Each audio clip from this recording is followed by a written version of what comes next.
Friend कौन गीत है तो फ्रेंड चुटकुला नाच गीत लेके आएंगे, कैसे लगेगा कमेंट बॉक्स में बताइएगा और इनके चैनल को सपोर्ट करिएगा। सोन के कटोरिया में तेल हो के दबाई, सोन के कटोरिया में तेल हो सिर के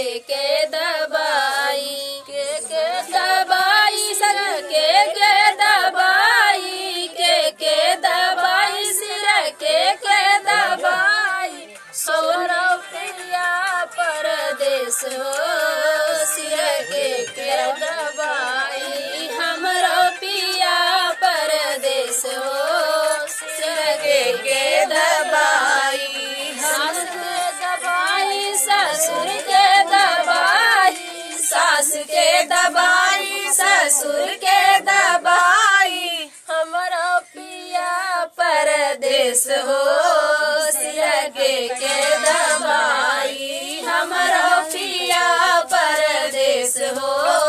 सिर के दबाई, सोन के कटोरिया में तेल हो सिर के दबाई, सोन के कटोरिया में तेल हो सिर के दबाई, के दबाई सर के दबाई, के दबाई सिर के दबाई, सोने के कटोरिया में तेल हो के दबाई, सोने के कटोरिया में तेल हो सिर के दबाई, जेठ के दबाई जेठान के दबाई, जेठ के दबाई जेठान के दबाई, हमरो भैया परदेश हो सिर के दबाई, हमरो पिया परदेश हो सिर के दबाई, सोन के कटोरिया में तेल हो सिर के दबाई, सोन के कटोरिया में तेल हो सिर